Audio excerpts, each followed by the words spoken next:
Welcome to my ThatMuffinART channel.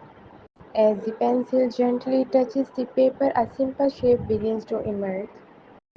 Soft curves that meet at a point below and at the top a delicate, deep form, representing the classic symbol of love.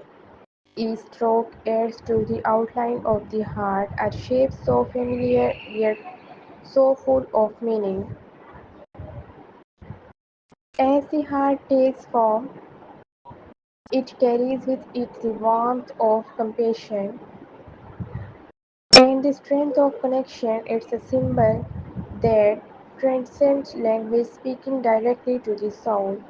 Whatever shared in joy, given in sorrow, or effort in hope, the heart represents the very sense of human emotions. And now, as the final line is drawn, the heart is complete, standing as a reminder of the love we give and receive, the emotions we feel, and the connections we cherish.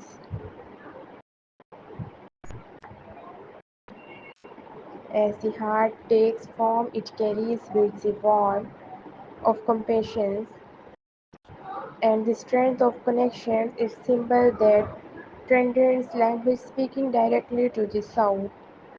Whatever shared in joy, given in sorrow, or effort in hope, the heart represents the very sense of human emotions. Thanks for watching this video.